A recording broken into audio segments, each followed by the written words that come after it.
world of deceit, telling the truth is a revolutionary act. It's the David Knight Show.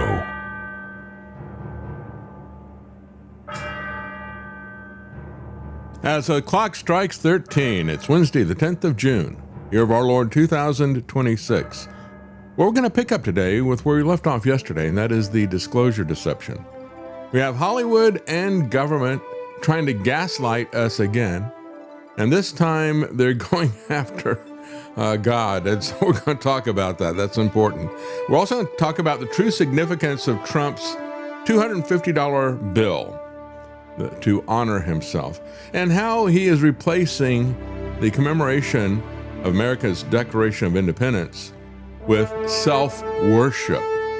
And then, of course, there's the Iran quagmire that is droning on with an Apache helicopter shot down. Netanyahu's midterm is going to, his tactics are going to backfire. Does only Israel have the right to exist? Is that something that only Israel has? If that is going to be the case, and he's going to strong-arm everybody, it's going to backfire, already is backfiring severely. Now we're going to take a look at what's going on in Albania. Jared and Ivanka's island controversy is just the tip of a massive iceberg of the global crime syndicate known as the Trump family. We'll be right back. Yeah, let's start with Steven Spielberg. And as I played for you yesterday, he thinks that his movie is going to rattle your faith in God. And Hollywood is very excited about this. And quite frankly, I think the government is as well. This truth were just known overnight. If the government announced, yes, we have been keeping this from you since 1947. Now we're telling you the truth. Mess up a lot of people. And the movie also takes the position of the church. What does this do to the fundamental beliefs that many of us have? And, is God our God only on this planet? Or is God a God for every system where there's civilization, intelligent life, and even developing life? Even developing life. You see, he starts with an evolutionary perspective that rules out God as creator. And I've seen several commentaries about this, many of them on Christian sites, and of course, some of them will go in and make excuses for him. Oh, he didn't say it was going to attack Christianity. Well, what do you think the church is? It's not his synagogue that he's talking about. Of course, you've probably seen, I didn't put it in here, but you've probably seen the video of his mother going to this guy, the false Messiah, Rabbi, whatever his name is, Mearsheimer? I don't know what it is. I can't really remember. But the guy who was the leader of the Chabad. Huh? Schneerson? Schneerson, I think that's what it is, yeah. He's the guy that runs the Chabad Lubavitch group, right? And his site was the one where Ben Shapiro and Trump put on their caps and throw their request. They write something on paper and throw it into the grave of this false Messiah. And of course, that false Messiah was somebody that Steven Spielberg's mother famously went to and said, I want a blessing for myself. He's a filmmaker, you know. Very important, because we're here going to manipulate people's opinions. And this is just the latest example of it. Again, when he says that is our God, who is your God? Is our God only for this planet? See, right there, he rules out the Genesis creation. Yeah, Judaism today is not based on the Old Testament, folks. Not even from the very first verse, they have issue with it. Or is God a God for every system where there is civilization, intelligent life, and even developing life? So all of these different systems supposedly operate independently of God. They're all just evolving independent of him. He did not create the heavens and the earth. And it kind of throws it in there as an afterthought. Oh, and he created the stars also. Because that is not the big issue here.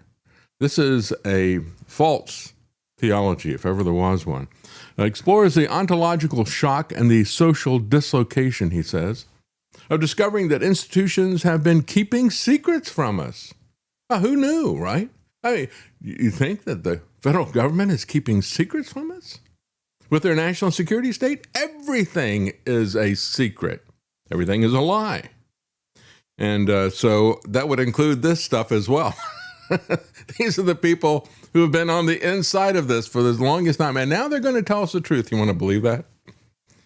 She questions her fundamental beliefs about the government and the church. The main character, played by Emily Blunt. Yeah, again, he's the one who is questioning the church. And this article here from a site called Church Leaders says, after Spielberg referenced faith, some people took to social media to accuse him of destroying Christianity. What do you think a church is about? Let's say Christianity is the only one that uses the term church. That's who he's talking about. One post that went viral noted that the director said Disclosure Day will have Christians and people of faith second-guessing their own religion. But Spielberg, who is Jewish, never referenced Christianity in his CBS interview. Well, he did question God, and he did reject the Genesis account, and he did talk about churches. So I don't know who's getting this wrong. Bottom line I don't is think Emily Blunt's character is going to question her rabbi about that's right. her faith after the aliens invade. Yeah, her Chabad Lubavitch rabbi. Yeah, we can trust him. Well, the bottom line is that this is a movie I'm not going to be going to see, not just because of this, but in general, I don't like Steven Spielberg's films, especially if it doesn't have a soundtrack by John Williams. And from what I've seen, this does not have a soundtrack by John Williams. If you go back and look at what, for the longest time, was the highest grossing film from anybody, Spielberg included, and that was E.T. Came out in 1982. And it was the highest grossing film until it was replaced by Jurassic Park about a decade later. And I just, so that you understand, it's really about the music, especially for me. I absolutely was not impressed with E.T. when I saw it. At that point in time, I was 27, I think, and we're just rolling our eyes at this thing, the flying bicycles and all the rest of the stuff. But here's the scene without music and then with music.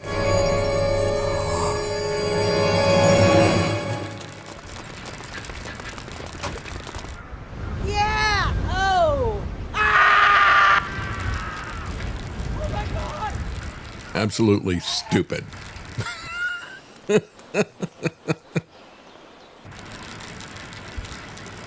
It became the symbol for his entertainment company, Amblin. You know, riding a bicycle across the silhouette of the moon that you're going to see here in a minute. Or actually the setting sun, I guess. Yeah, that became a symbol right there.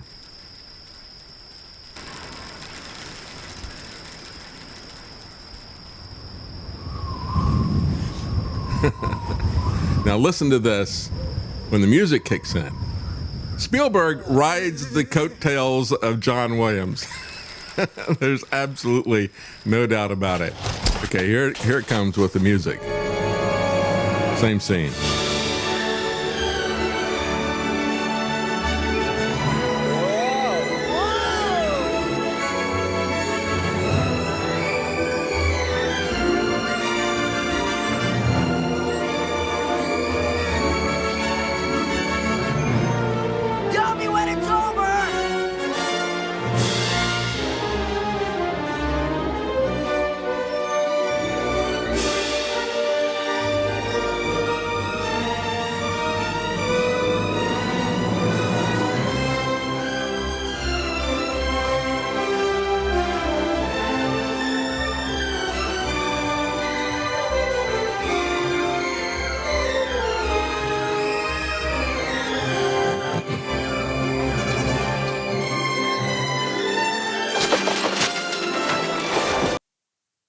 Yeah, you know, Spielberg himself used that as an example of how John Williams had contributed to his films, and a tribute to John Williams.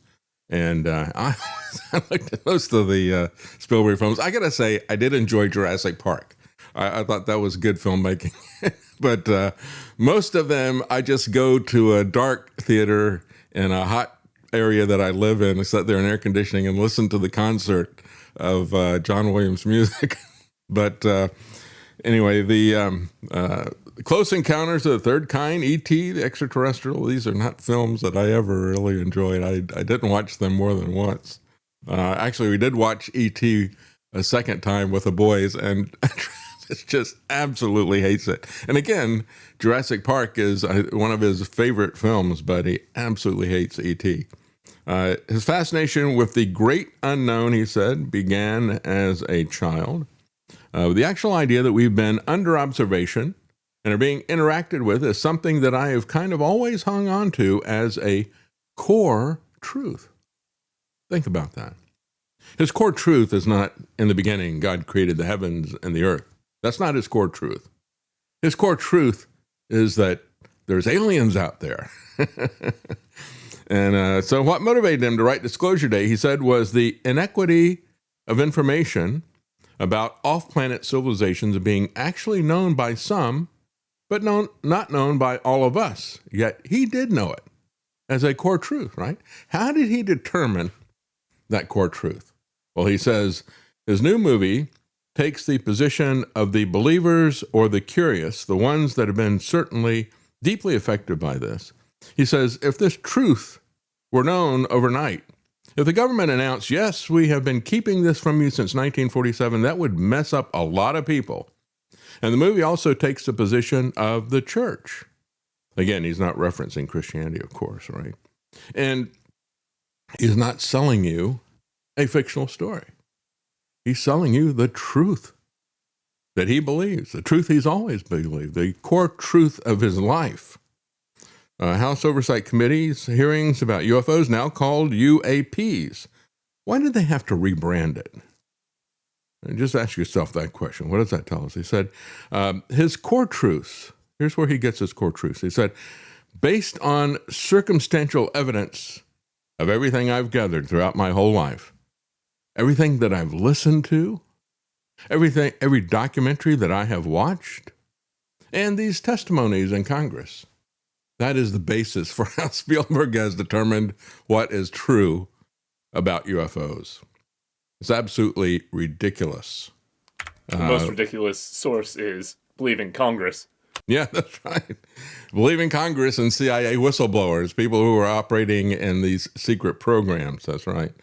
So he gets his information from documentaries from some people that he's listened to.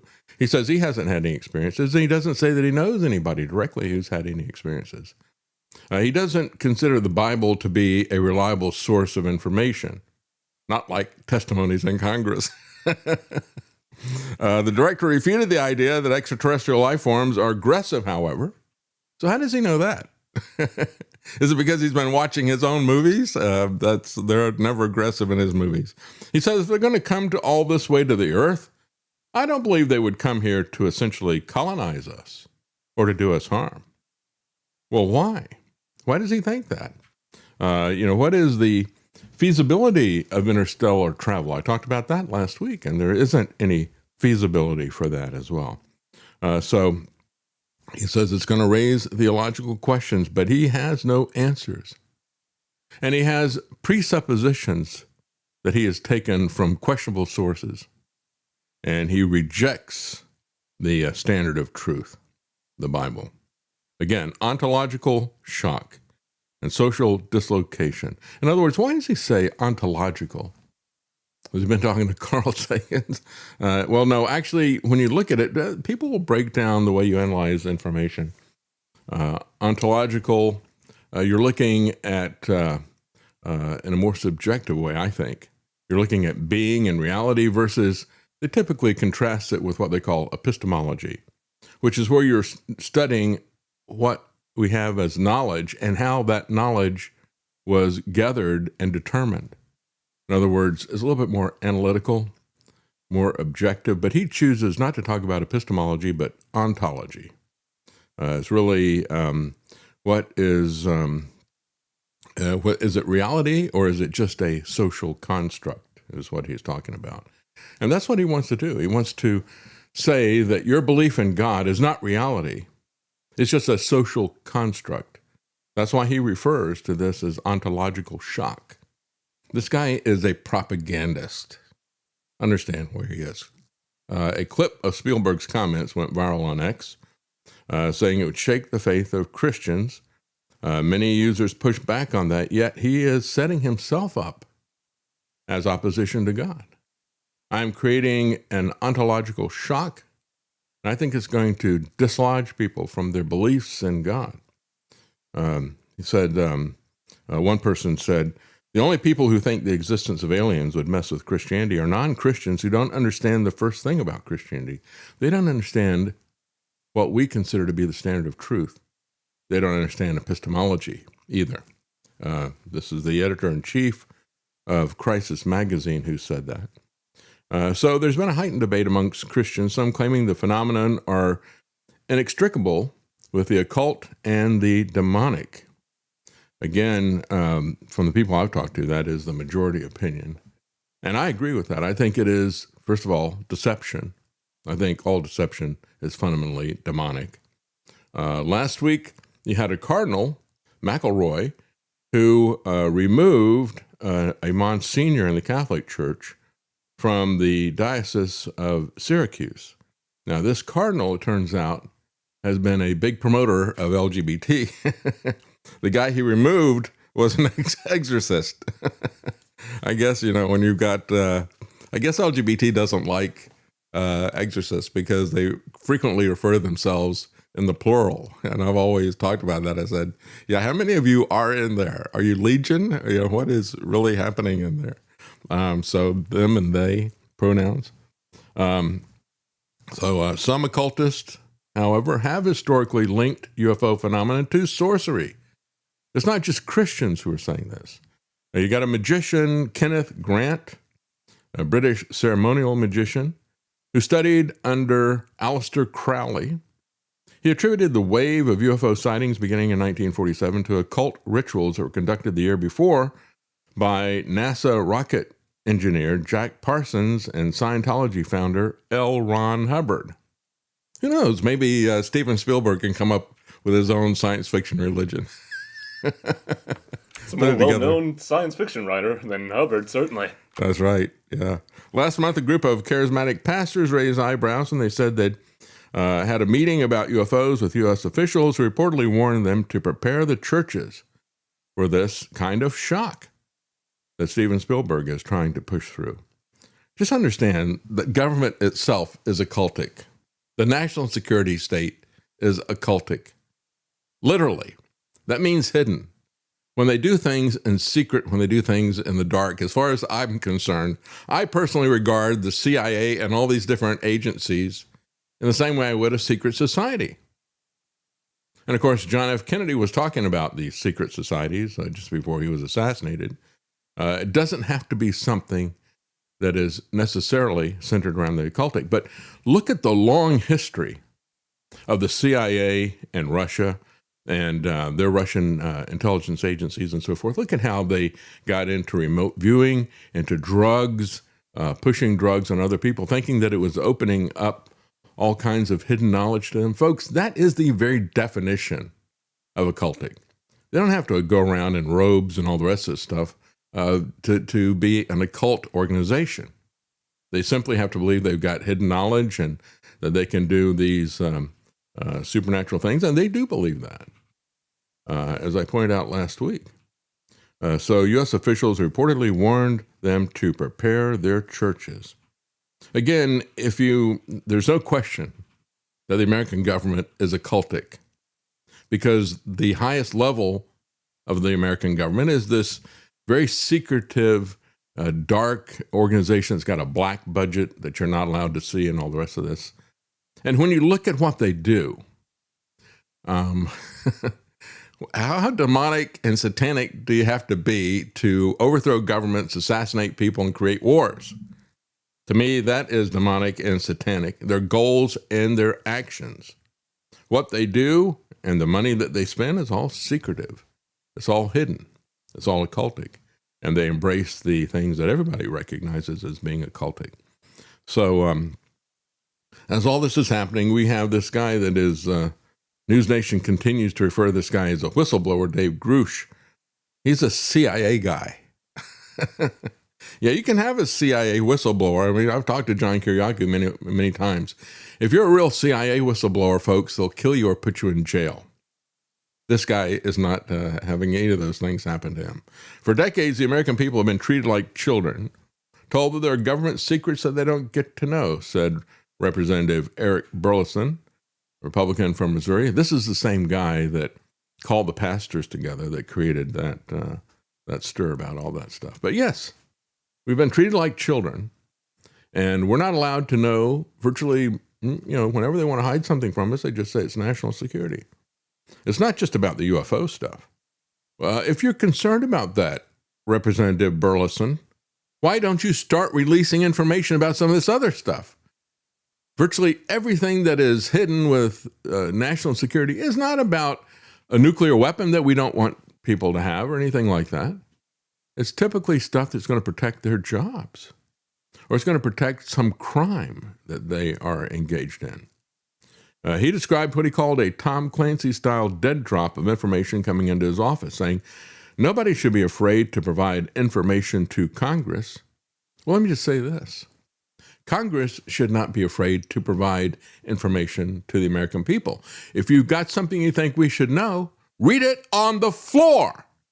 You can do that about the Epstein perps. You can do it about these documents, but they don't do it, do they? None of them do. I mean, we got people who are saying they're going to release this information. Thomas Massey has said it. You've got others who have said it, Nancy Mace.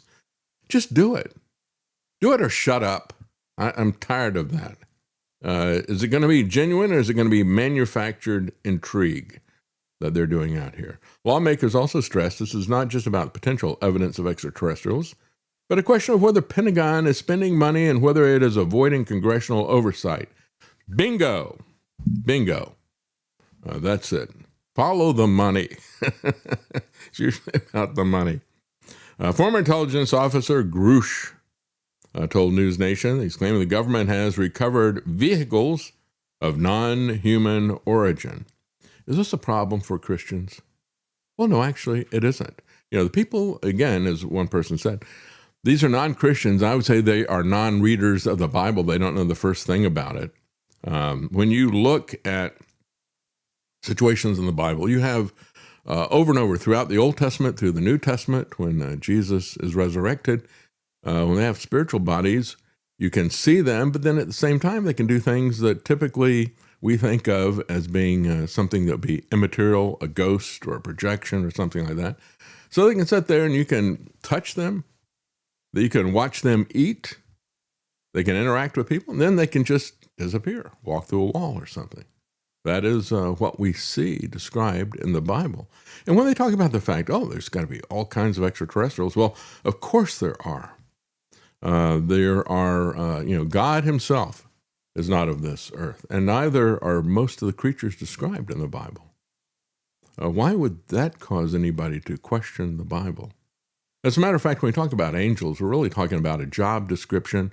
We're not so much talking about a specific being. I mean, there are other angels like seraphim, cherubim, and things like that. And if you look at the AI depictions of these on YouTube, it is pretty amazing, trying to go from the description that Ezekiel gave. Nevertheless, there are others that don't look like wheels within wheels, covered in eyes, with wings, and all this other kind of stuff. There are some that look like humans and are indistinguishable. In the New Testament, we're told many people have entertained angels unaware that they're entertaining angels. So they are indistinguishable from human beings at some times. So they can look like whatever they want to look like. This is not something that is going to shake the faith of anybody who's ever read the Bible. Grusch's allegations helped to spark congressional hearings, renewed public interest in UAPs, the rebranding of UFOs. Found no verifiable evidence, however, that the U.S. government possesses extraterrestrial technology or that operates hidden programs to reverse engineer such technology. Yet, they're not willing to believe that.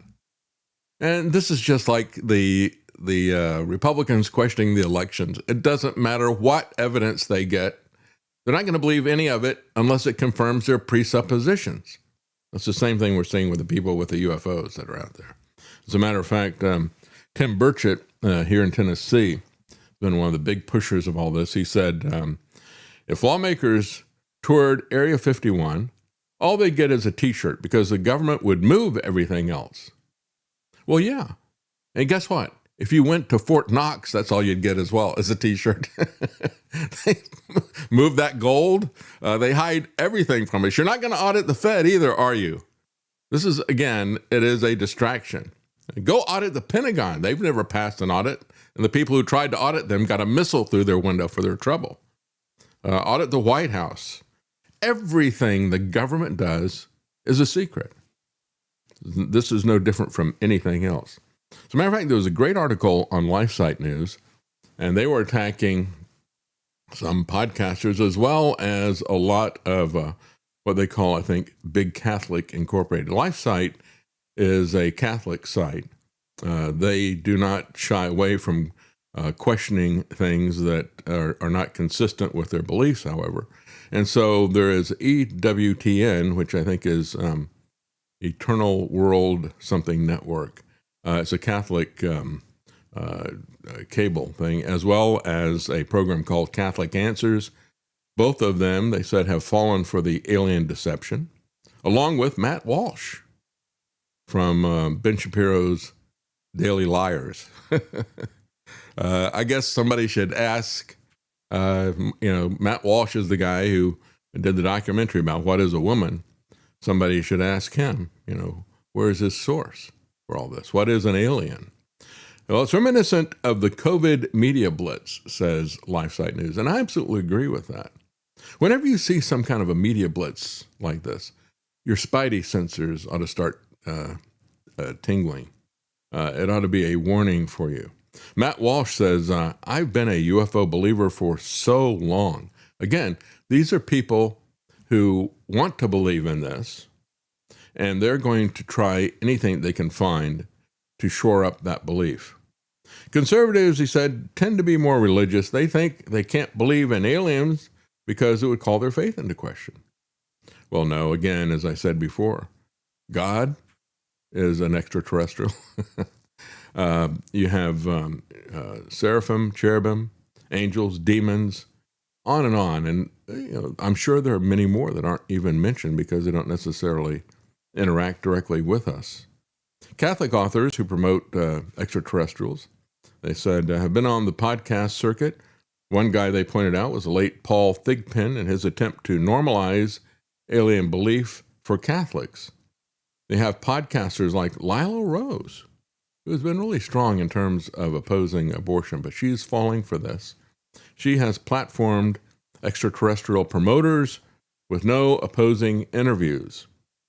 They said traditionally minded individual Brian Holsworth correctly warned us not to become distracted with UFOs while simultaneously floating the faulty rationale that there could be other biological life forms in this big universe. Again, this is Richard Dawkins style atheism being mixed in with a lot of different denominations. It's not just the Catholic Church. I mean, you're seeing this happening in a lot of Protestant organizations, and they point that out. They even say in Mormon churches as well. I don't know about that, and I haven't seen that in the Protestant churches that I'm involved with. I haven't seen that type of push, but we see that happening. I mean, whether you're talking about Catholics or Mormons or just Christians, you're seeing all these different churches embrace all these aberrant ideas, celebrating LGBT, making it a worship service, if you will. They're going to do that with the aliens as well, whatever they think they are. I mean, these are people who imagine that there's, 50 different genders or whatever. They're not going to have any problem imagining that they're alien life forms either. LGBT-friendly Cardinal Robert McElroy, again, was the one who kicked out the guy who was who said that he thought they were demonic. He kicked him out of his position in the Catholic Church. So like COVID and like LGBT politics, dissent is not permitted. Catholic Incorporated, which is what LifeSite News calls it, doesn't seem to understand that belief in extraterrestrial extraterrestrials turns Catholic dogma into rubble. And that's exactly what Spielberg would like to do. So again, he says, during the Arian heresy, half of the priests and the bishops went bad. One Cardinal Newman, said that it was the faithful lay people who held the church together during that crisis. And LifeSite News says that hour appears to have arrived again. We cannot blindly follow these people who are self-appointed leaders of these institutions, whether it's a individual church or whether it's a group of churches, a denomination, whether it's a Catholic church. And when you talk about the Arian heresy, that was a heresy that denied the divinity of Christ, said he was a created being. And it is interesting because that's what these people are basically saying. They're saying, yeah, these all of these different aliens out there are they're treating them as if they were gods, right? And think that they created themselves via evolution. Jimmy Akin speculated about the sacramental marriage between aliens and humans. Said if humans can have sex with aliens, then in what he was broadcasting, and this is a guy who is, I think he's a Catholic apologeticist, is what they're referring to here. Then he began defending Freemasonry. Now he's teaching psychic studies at Rhine. New Age spirituality is spiritual narcissism, pseudo-mysticism, strange exotic beings, extraterrestrials, psychic powers, and the occult. Now, that's what they're describing about this. Now, does that sound like what I've described about what the CIA has been doing and their intelligence agencies? And, of course, it was also the Russians who were doing that as well. A pseudo-mysticism, spiritual narcissism, psychic powers, the occult. It's no wonder to me that this stuff is coming from the CIA. Jimmy went on to say, well, it's not always demons. If UAPs blow up and leave fragments of metal and stuff, we need to go with the premise that they are physical objects. Again, as I said before, you just look at the resurrected Christ and, this mixture of physical and immaterial that is there. I have an excellent interview that's going to be on Friday, and it's with a scientist who was, all of his life, he was a hardcore scientist. Even as a child, he got fascinated with it. Very bright individual. He taught physics at Harvard. He was a Emmy Award-winning science editor at, I think it was ABC. And he's written some books about his experience and how he came to faith. And he came to faith because of things like quantum physics. He's looking at quantum physics and saying, boy, this is really strange, things that happen in the quantum world, and contradictory. And he had already started to investigate, because of intelligent design, he had started to investigate these different religions. And he'd looked at Hinduism and many of these other things. And I said, what brought you to Christianity? And he said, well, at the time, his soon-to-be wife had introduced him, said, why don't you try the Bible? And he said, I looked at the Old Testament. It didn't really move him any more than some of these other religious texts. But when he got to the New Testament, it was right about the time that he was trying to figure out quantum mechanics. And he said, just like with quantum mechanics, we have all these strange contradictions, and yet you can experimentally find that they're true. He said, when I listened to Jesus, he would always offer these types of contradictions that were there. He said it really did line up, and it was just, it was in God's timing that these things came together for him. But he said, when you look at this, and you look at how much is inferred, how much the scientists cannot measure, cannot see, and the contradictions that are involved in this, I mean, for people to think, well, okay, we got a fragment here or something, that doesn't necessarily contradict anything being spiritual. And so wherever there's a deep-seated belief in aliens, there follows a whole parade of darkness and other occult practices. They're absolutely right about that. I really agree with LifeSite News on that. We are being groomed for a pseudo-religion. And again, when you look That's Spielberg and the CIA.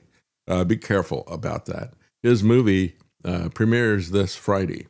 The argument for non-rational micro-life on other planets is a wedge issue. A wedge issue, says LifeSite News, is just like bringing incest and rape into the abortion debate. It's a wedge to get this and a distraction from the key issue here. But he says, strangely, these alien visitors are always humanoid, and they're always between 4 to 8 feet tall. Why aren't they the size of bacteria? Why aren't they the size of the moon? Besides, ET promoters have made aliens in their own image. That's what is happening here. You know, it's kind of like when you look at Star Trek and you have all these all these different aliens. They're all bilaterally symmetrical.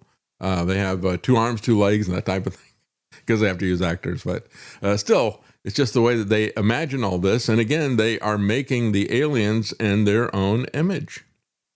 So aliens provide a science-based, quote-unquote, spirituality of love and peace, which absorbs divisive, archaic world religions. Be aware of that. Be aware of how Spielberg is going to try to pull that trick on you. It's just pure Scientology.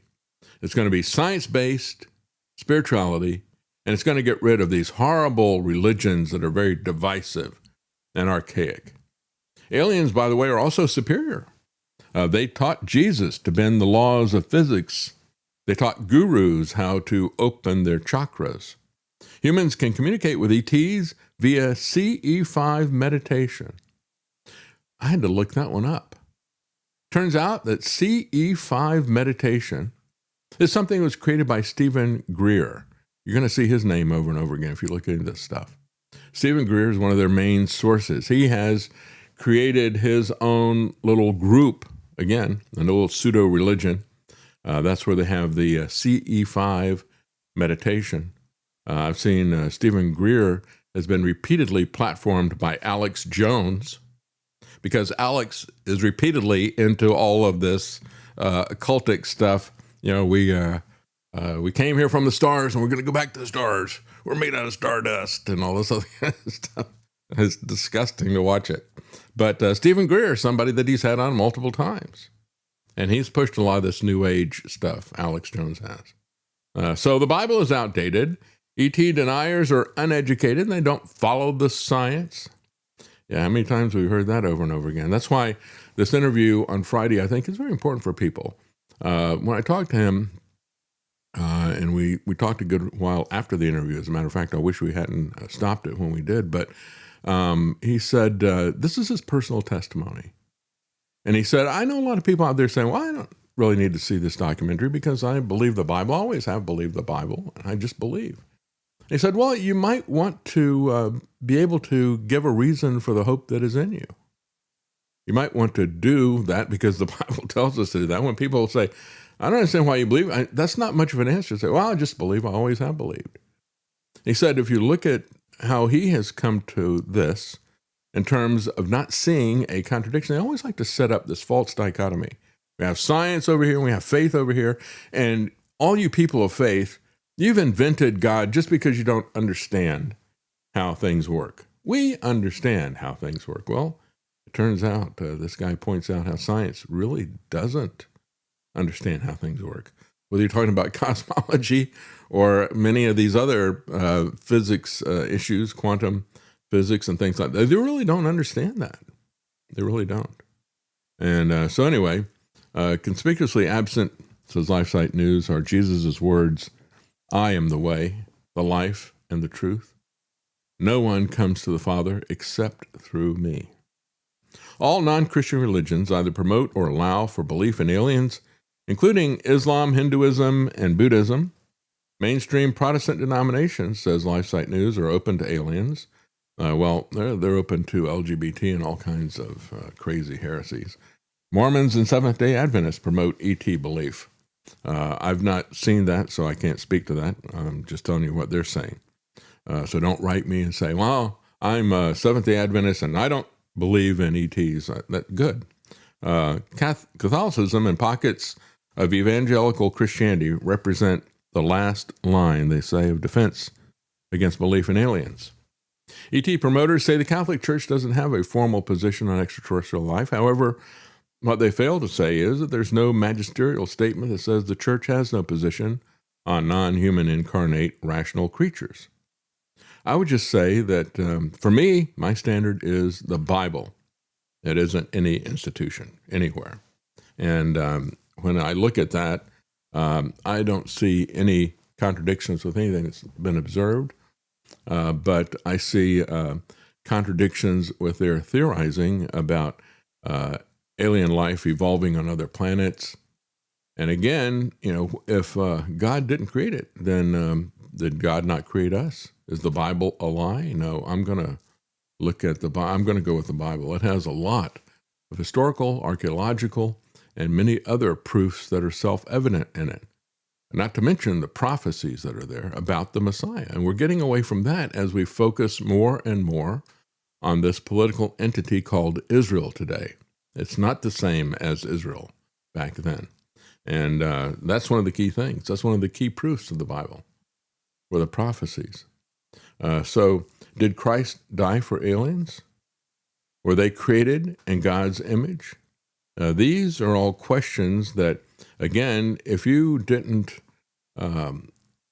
just go with Steven Spielberg, he's going to create all kinds of questions about that.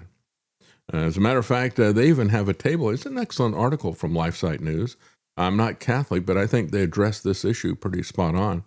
They said, for example, here's what the ET promoters theorize, and their theories. So I think that when they're putting this out, they have their view of cosmology. But they said, well, if you look at the Christian understanding of this, God's incarnation is in solidarity with humans. And he said, go into the world and proclaim the gospel to every living creature. He didn't say go into the cosmos. I think that's a good point. Jesus redeemed aliens, say the ET promoters. Well, why would a hypothetical superior alien who taught Jesus how to walk on water, why would they surrender to him at pain of going to hell? Why would a hypothetical alien even know about him when the laws of physics, which apply to the entire material universe, make intergalactic travel impossible? Certainly not feasible at all. And that was a physics professor that I went into detail about that as well. Aliens have their own Jesus. That's what many ET promoters will tell you. And yet the Bible tells us that God gave us his only son. They may say that God saved aliens in a different way. And yet Jesus said, I am the way, right? They might even believe that aliens never fell. Well, the Bible says that all creation fell when Adam sinned, and that Christ is going to come back to redeem all of creation at some point. So they said, finishing this up, they said they contacted Catholic Answers, and they responded, there is no Catholic position on the existence of aliens as such. Whether life exists on other planets is a scientific, not a theological question. And there is that dichotomy again. That is a false dichotomy. They want to say, well, over here we have science, and science is real. But over here you've got faith. And faith is just ignorant people who don't understand how the world works and don't want to look at it. And that's exactly what this apologetics, so-called apologetics organization is pushing out there. And that's one of the reasons why when I saw Michael Gullin and his documentary, I wanted to get him on because he speaks to that. And this is the time that we need to speak to this, especially because Canada is going now to the next step of just banning the Bible. Why? Well, because they don't like what it says clearly about what a family is, what men and women are, what their relationship to God is. And so they've passed this bill called C9. It is now passed through Canada's Senate. We've talked about this before. It's going to amend the criminal code about hate crimes and things like that. And I always said this is where it was headed. Hate crimes is really about judging people's motivations. It's not about the objective determination of whether or not a crime has been committed. It's very subjective. And I knew that it was going to eventually come after religion, and we can see that's happening now in the UK. It's happening in Canada. They're actually trying to codify that in Canada. The Campaign for Life Coalition said this is a dark day for religious freedom and free speech in Canada. The passage of this deeply troubling legislation will not stop us, however, from speaking the Word of God, even when biblical truths are increasingly attacked. And, of course, we've seen this with the person who was a Finnish parliamentarian and was also a cabinet member. I think it was Finland. They came after her multiple times. They came after her. The prosecutor came after her 3 times, and the 3rd time was the charm. She had won. Basically, what she did was when her church was celebrating a pride parade, she put up some Bible quotes that said, well, we should not be proud of this. God condemns this action. And for that, this prosecutor has come after her 3 different times. She won the first 2 times in acquittal, but he won on the 3rd time. She's appealed it all the way to their Supreme Court, and they found her guilty. It remains to be seen what punishment she's going to get for that. But she said she's fine with that because it has shown people where this is all headed. And that's what's happening in Canada now. And it will happen here as well. Bill C-9 basically removes out of the hate crime bill, there was an exception saying if you have a good faith expression of your personal religious views, that's going to be exempted, and we're not going to call that a hate crime. So they remove that. So what they're telling you is that they are going to call your sincere religious beliefs hate crimes. Alberta Premier Danielle Smith recently said she does not want to see authorities monitoring church services in her province in light of this bill. We'll see just how long that lasts. I don't think it's going to be able to be sustained. And we got some comments here before we take a break. IRS Machine Gun, thank you very much for the tip. He says, "Good morning, Vietnam." I remember that Robin Williams movie. Epstein Island. I'm already seeing negative reviews of Disclosure Day, so there you go. Yeah, I mean, he's coming across as if he's putting together a propaganda piece or a polemic. And, that's, people don't want to be lectured by Hollywood, especially when it comes to theology, especially by some idiot who gets his information from watching documentaries or something. Stealth Patriot.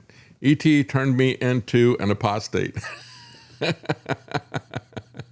That's right.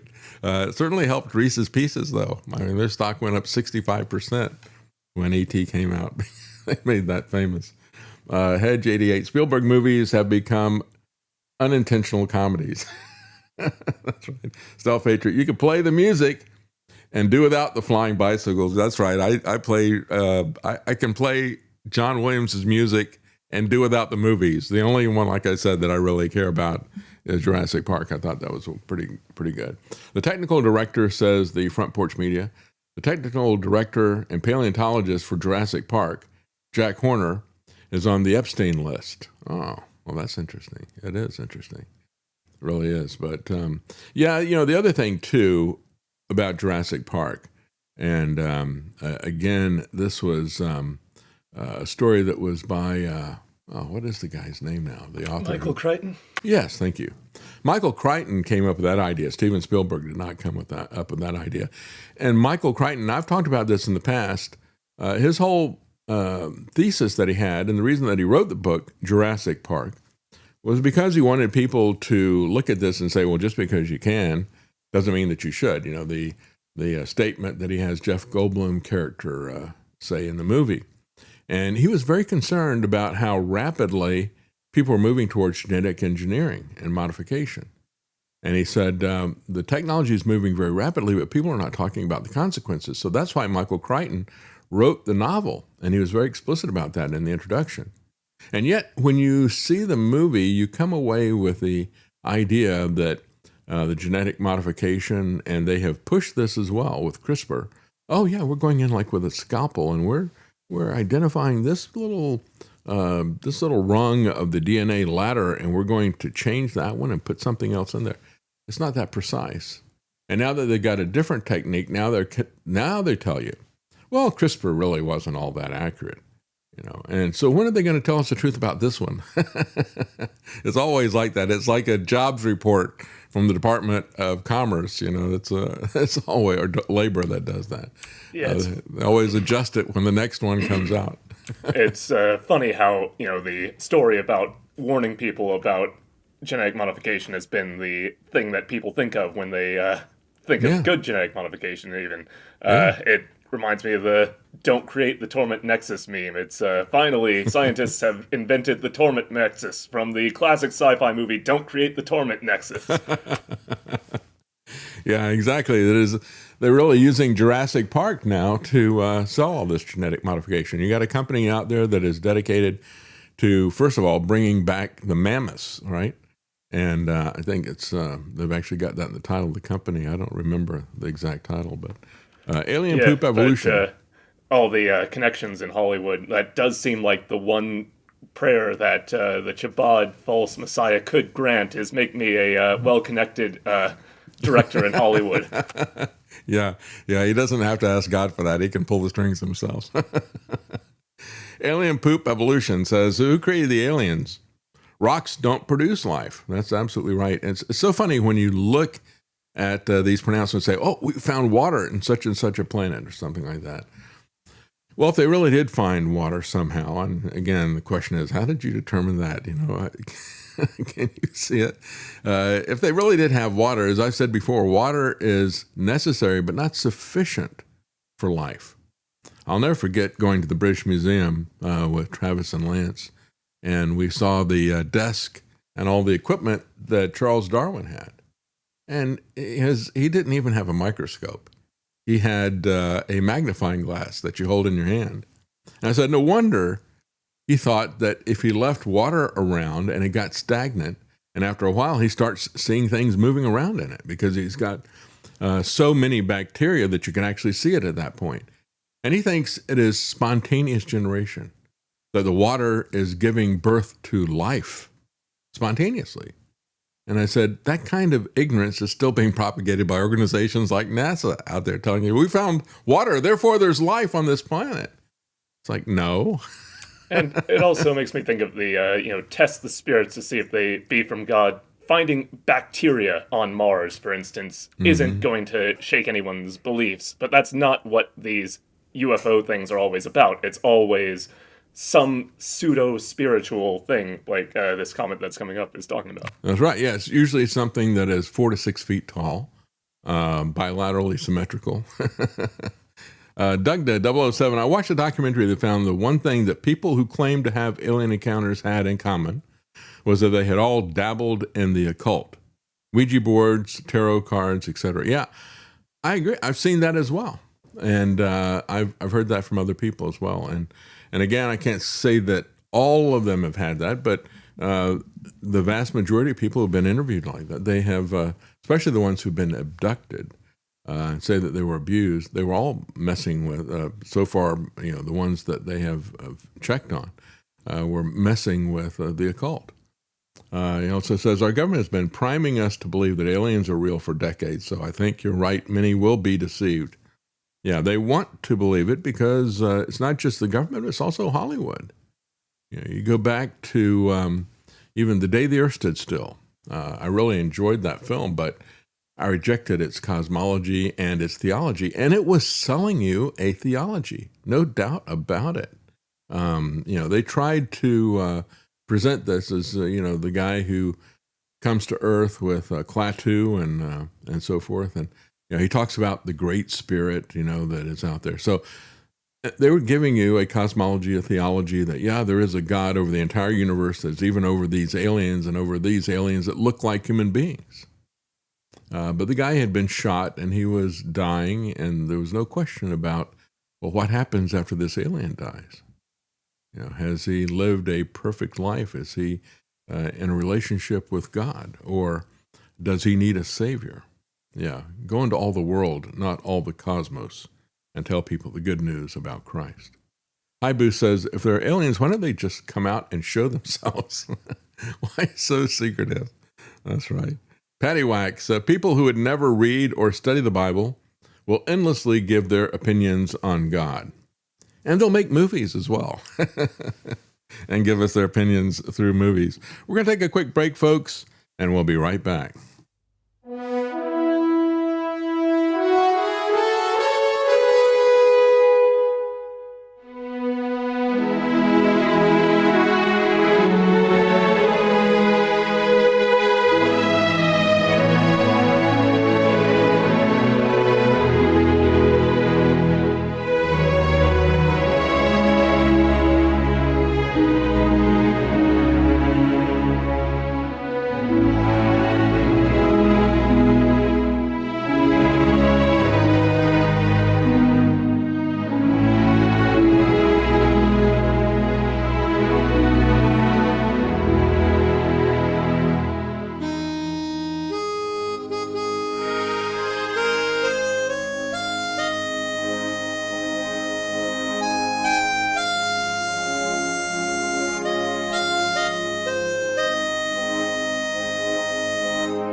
APS Radio delivers multiple channels of music right to your mobile device. Get the APS Radio app today and listen wherever you go. Well, I have from time to time people will contact me wanting me to interview them because they've got a book or something that they've written. And in this particular case, I was contacted for an interview. This person's name is Joanna Newman. And there was a reference in her to her Substack, an article on her Substack. And so I had not read the book, but I thought, let me read the article here. And the article was Why Democrats Hate America. And I thought, are we going to go down this path of partisanship here and Trump cheerleading? And yes, she did. She said patriotism didn't used to be partisan, but now the radical left has decided that honoring this country is beneath them. Well, she does have a lot of examples of crazy things and things that are in opposition to America's history and its heritage that is a pushback for the 4th of July that is not about Trump. But then, of course, she does cast this as a pushback against Trump. And, quite frankly, many of them are crazy.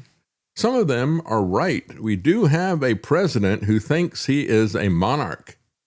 And so she says a covey of B-list artists, too unimportant to name, have withdrawn from the Great American State Fair.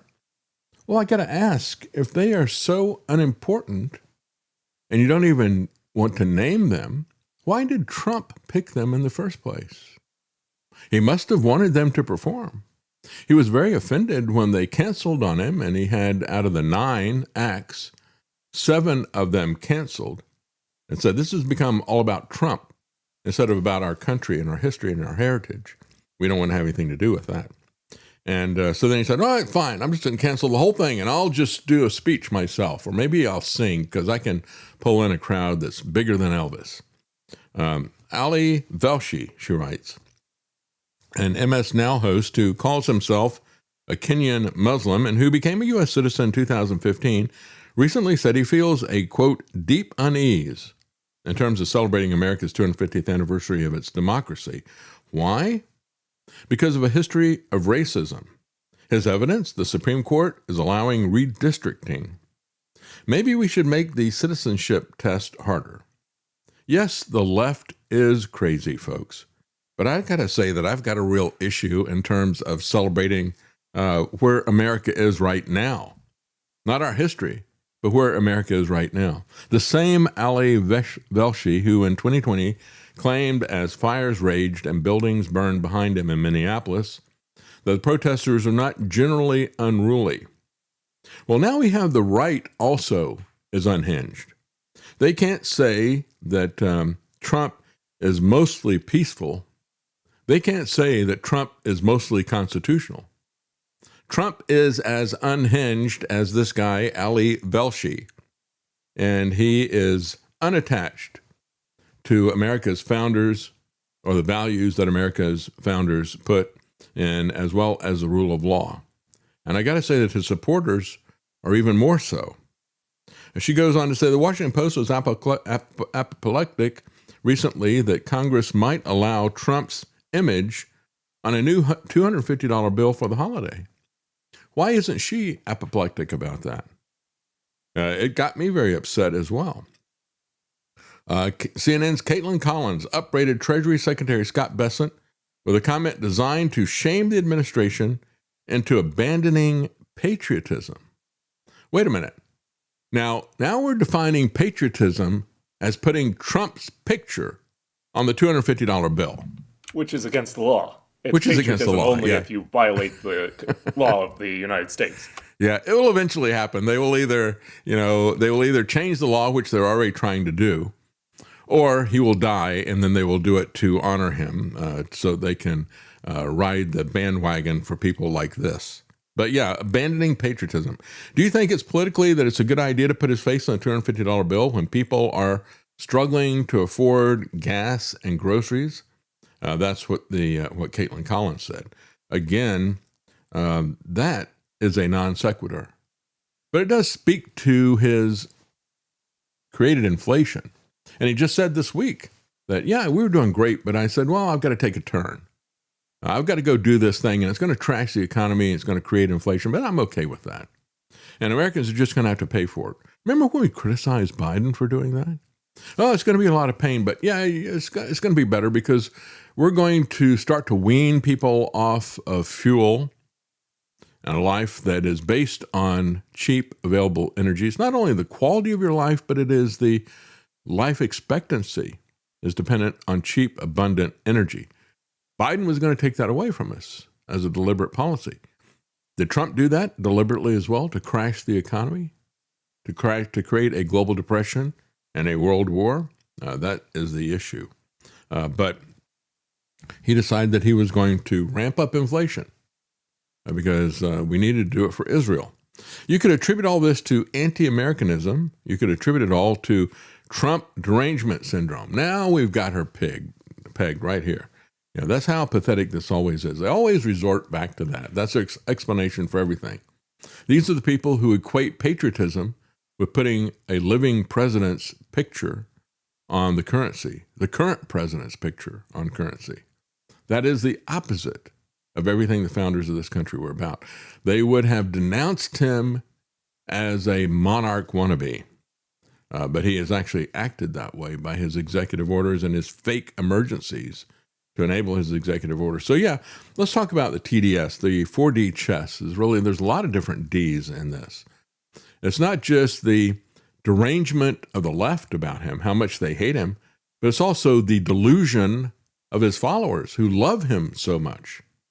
And then it is Trump's desperation as well that we have seen, caught in this trap of a war for Israel, and the depression that he is creating. There's your 4 Ds.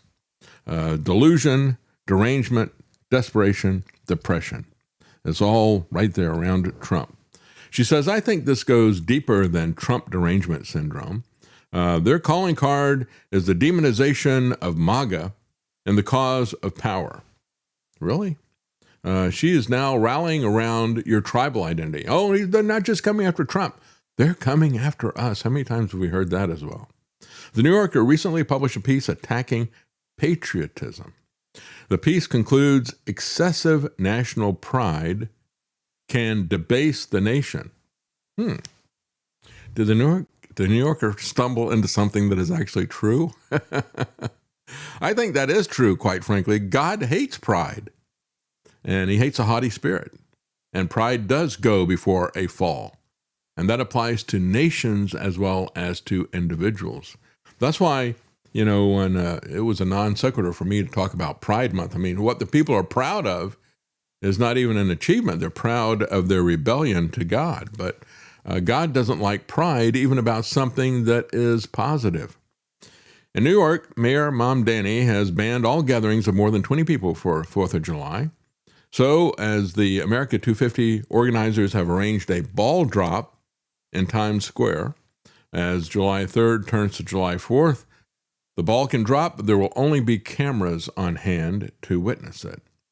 And again, why would he do that? This is the litany of leftist measures that she runs through. In Long Beach, California, for the last 10 years, fireworks were always on the menu, but this year they have vetoed the idea, saying that fireworks hurt the ocean. Around here, the issue is, what we saw on New Year's Eve is that for the first time since we've been here, nobody locally was using any fireworks. They can't afford them anymore because of inflation and because of what Trump is doing to the economy. In Boston, where Sam Adams began the rebellion, the nearby town of Nantucket, the Second Unitarian Meeting House Society has canceled its annual 4th of July reading of the Declaration of Independence and the Bill of Rights. Why? So they can better understand our own whiteness. And in Philadelphia, the museum there has a new exhibit to explain to people how slaves built the country and white settlers colonized it, all on stolen land. And again, so people can spin this and spin false narratives about it, which is what we were just talking about in terms of the UFO stuff. The left, the whole thing about pride in a nation is, it's what the founders talked about. You have to watch the country, suspect any who approach the jewel of liberty. You can't just trust the government, be proud in the government. But at the same time, these people are trying to erase the historical history of what they did in things like, the founding of this country in order to destroy any connection to the country so they don't have any will to continue to guard with passion the jewel of liberty. I agree. Yeah, it is about the history and it's about principles.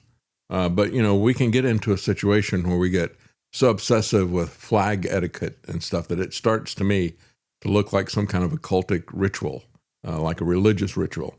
And that's the point at which I say, okay, I'm not having anything to do with that. The left spits on the graves of great men and women who created our nation, but Trump is radiating with pride. He's radiating in pride within himself. He is marshaling in a great big birthday party. And of course, he's starting it on his own birthday. You might have a clue about that, don't you think? So the nation's birthday is going to begin with celebrations on his birthday. So she said this is the reason that she wrote her book, which is why she sent the thing to me to promote. Her book was Trump's Superpower. And that's when I looked at it. And I thought, wait a minute. Where's this person coming from? When Trump decided to put his face on a $250 bill, folks, he showed that he has absolutely nothing in common with the founders of this country. He's just another self-worshiping tyrant. And they pushed back against that. As a matter of fact, when they were talking about the first images that they were going to put on coined money, and again, paper currency was not even an issue for people like George Washington and Thomas Jefferson. They had seen the damage of a fiat paper currency. Not worth a continental was an expression that was based in their recent history. They saw what happened with a debased paper currency. But when they were talking about what design shall we put on the coins that we meant, they said, let's not put anybody's face. Let's put something that represents liberty or something. We'll have some, mythical representation or something like that on it, because we don't want to honor a particular person. That looks too monarchical. And when you stop and think about why did Trump pick 250, right? Is it because of the 250 years or whatever? Or is it because that would be the most valuable currency out there in terms of paper currency? You see, we have denominations of $1, $2, $5, $10, $20, $50, and $100. At one point in time, we did have higher denomination bills. As a matter of fact, notes in circulation greater than $100 were printed in 1945, but they were officially withdrawn from circulation in 1969. There were, at one point in time, $500 bills, $1,000 bills, $5,000 bills, $10,000 bills, and there was even a $100,000 gold certificate that had, of all things, Woodrow Wilson's picture on it. That is now the 500, the 1,000, the 5,000, and the $10,000 bills are no longer printed, and they haven't been printed since 1945, but they are collector's items, and so their value is even higher than the face value of the currency. So, of course, you're not going to see those circulated. The bottom line is that Trump picked an amount, $250, because he is the most valuable of all the presidents, according to him. I mean, just take a look at what he did with that, the lineup of all the different pictures of all the presidents, and then he puts a picture of an auto pen or something for Biden. He's just trolling people. He's trolling you when he does a $250 bill as well. And he's worshiping himself. It's antithetical to everything this country was founded on. Now, that's why when I look at this, I'm not going to be celebrating the 4th of July with this stuff either, because it has turned into a celebration of Trump. Trump is America. And if you don't agree with Trump, according to these people, according to the GOP, according to MAGA, according to this author, if you don't honor Trump, you are not patriotic. That is such a dangerous anti-American idea. So she goes on, when you look at this, the $250 note has not been enacted because it is against the law, but they're working on changing the law and removing that so that a living person can be put on the currency. Why would we wait until somebody dies? Well, we might want to look at their life and review, and if we find something like a long relationship with Jeffrey Epstein, that might be something people would object to, putting his face on a dollar bill. I guess we should start calling these, they call the 250s, have you got any Epsteins, right? Instead of any Franklins, have you got an Epstein? Washington and Jefferson opposed the monarchical tradition of putting a leader's image on coins. The Mint Act of 1792 mandated that U.S. coins, and notice not paper but coins, would feature an impression that was emblematic of liberty rather than a president's portrait. Abraham Lincoln was the first president on a U.S. coin, and that only happened in 1909. And so you see the fact that the first American Republic, and we're about to hit the fourth version of it. You know, there was a first version that was there, and that was overthrown by Abraham Lincoln. And then FDR overthrew that and went further down that path. But in the interim, you had these people who had been part of the Grand Army of the Republic who were ushered in as the political leaders throughout the country. And they were the ones who were rushing through this stuff like Abraham Lincoln in 1909. They were the ones who pushed to get the Federal Reserve and the income tax. They also wanted to, they amended the Constitution to destroy the power of the states by changing senators from being appointed by the state, made them elected like the House of Representatives. It was supposed to be, the bilateral Congress was supposed to represent the two power sources of the people in the House of Representatives and the states in the Senate. But the Grand Army of the Republic hated the idea that there would be any power left in the states, so they did everything they could to get rid of that. Jefferson focused on things like equality and civic responsibility, that all men are created equal, not on his own personal glorification. And again, it would just be unthinkable to any of the founders that a sitting president would create a tribute to himself like this. But of course, he's putting his picture on buildings in Washington like he's some kind of a Soviet leader. It's absolutely amazing. You want to have a military parade. Just look at everything the man does. It's just beyond belief. So the Great American State Fair is going to be on the National Mall. It's going to kick off on Trump's birthday. And again, the concert series has been canceled by the people who he wanted to participate in it. He didn't cancel it. They canceled him. And they're going to have the largest fireworks display in history. Of course, we got to have something excessive again. And then they're going to culminate all this stuff, I guess, in the White House UFC fight. Again, very much like Idiocracy. We're going to have this professional wrestling type of thing that's going to be happening there, as well as some kind of an Indy car race that's going to be going on in Washington, D.C. Whoop-de-doo. I will not be making the trip. So what is the legacy of all these different founders? It is kind of interesting to look at why the Federal Reserve picked these different people, what their relationship was. I've always thought that, they picked Alexander Hamilton. It was not because he was the president, of course, but he was somebody who was pushing for a national bank. And so, they put him on the $10 bill to honor that. And of course, Abraham Lincoln pushed the first income tax. He pushed paper currency for the first time. And so they want to honor him for doing that. They have to put Washington in. But then they go to Andrew Jackson, who one of his key points was to kill the Second National Bank there had already been killed once, came back, and he killed it, and they almost killed him for his trouble. But there was an assassination attempt on him. Kind of interesting. The gun misfired, and Andrew Jackson was old, but he was a tough soldier. He beat the guy pretty severely with his cane.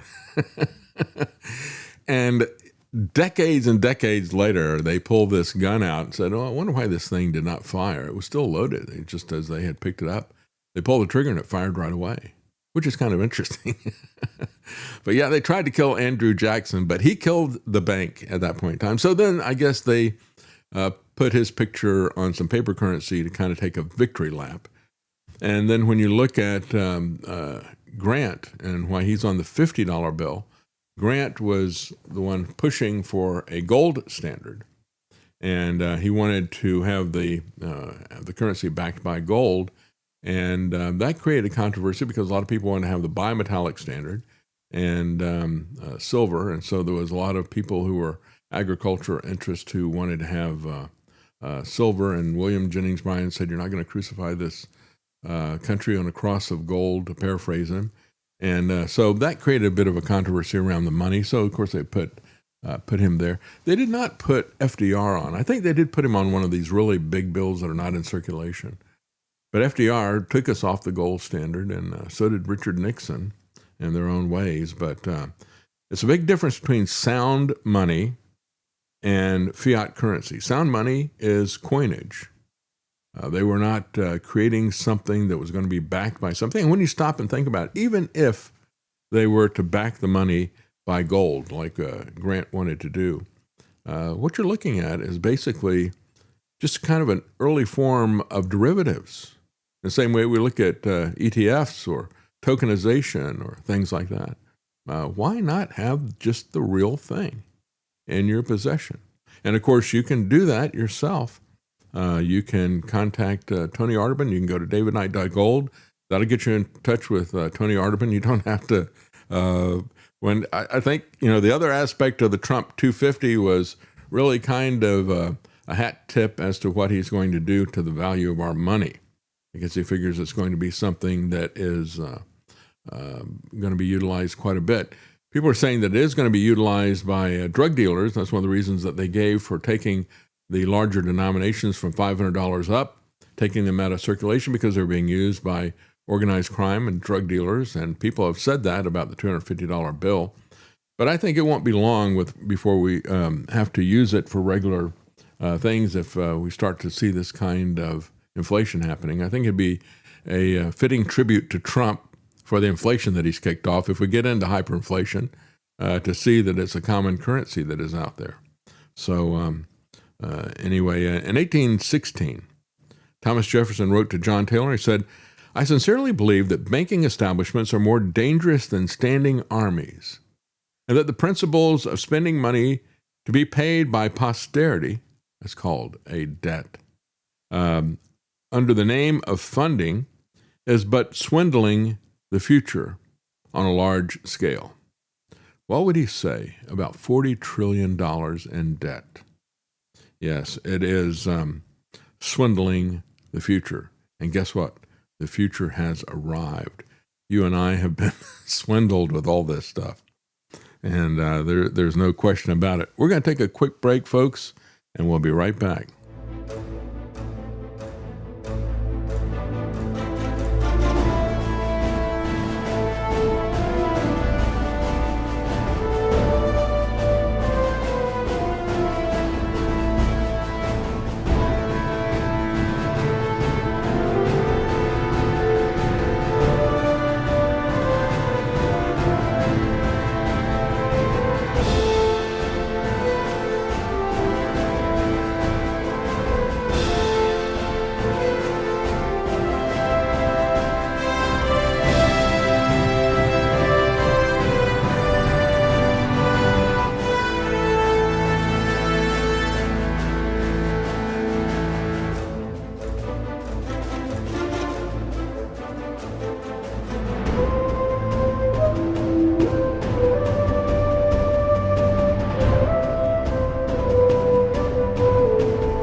Making sense common again. You're listening to The David Knight Show.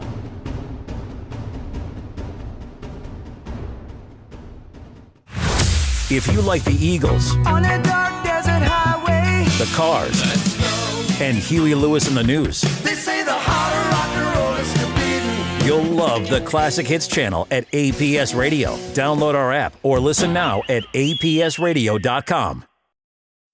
Well, yesterday, Trump announced that there was a helicopter shot down in the Strait of Hormuz, and the people there were rescued by an unmanned Navy vessel. So fortunately, they were able to get out, and they were not really injured, so they were able to climb on this drone boat, I guess you could call it. They were able to climb on it in their own strength. If they'd been seriously injured, I don't think that would have been much help to them. But he tweeted out, he said, Iranians shot down one of our highly sophisticated Apache helicopters that was patrolling over the Strait of Hormuz, and they were doing this in support of his blockade.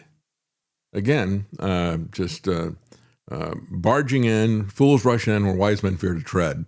And after they closed the Strait of Hormuz, he said, you can't close it, I'll close it. And Mark Levin says, yeah, that was my idea. Great idea, Mark Levin, yeah. So we got a double closure on an area that the entire global economy is hinging on. There were two pilots involved. Both are safe and uninjured. Nevertheless, the United States must, of necessity, respond to this attack. Yeah, this is the what they call the sunk cost fallacy. You sunk my Apache helicopter, so now I've got to double down on this, quite literally. Again, they were close to the coast of Oman. And so, what does this tell us? We've got a sophisticated Apache helicopter that's shot down, and it's close to Oman, not to Iran. And maybe they should learn something about this. Again, it's not that wide. They say it's something like 21 miles across, but for the modern weapons, that's not that much of an issue. And I don't know how far the Iranian people had to shoot in order to take this thing down, but it's somewhere in that neighborhood, 20-something miles probably. And they were able to take that down. So again, we have to restart the war, even though the crew is okay, just to save face. Just like he's got to go in and get the nuclear dust, even though he says it's effectively entombed based on what he did a year ago. There was no reason for us to go to war except that Netanyahu demanded it. And so it was already effectively entombed, but we got to go get it. And he's even said, basically, it would just be for a PR effect. And so, this week we got to escalate the war yet again for a PR effect. Nobody injured. The pilots are fine. Nevertheless, we're going to have to do something about this. And so, again, they're part of the blockade. And it was just a couple of days ago that the blockade people attacked a civilian non-combatant tanker that wasn't obeying their orders. I have a real problem with this. This is really no different from the police stopping a car. You don't obey them, they've got a right to shoot you? No, they don't. I don't think they do. The government says that they do, but I don't agree with that. Meanwhile, you got the 82nd Airborne. North Carolina now has been secretly deployed to Israel, possibly to seize Karg Island. And if you remember, they moved them quite some time ago, and then nobody was really talking about it. This is an article saying, well, they've been deployed to Israel. Where did they go? They didn't put them in any of the Gulf states. They put them in Israel as part of a contingency plan to seize Karg Island, the nerve center of Iran's petroleum industry. The deployment suggests that any attack on Karg might be a joint U.S.-Israeli operation, says the New American. Well, again, don't bet on it. Is the IDF that stupid? No, they'll let us do it, right?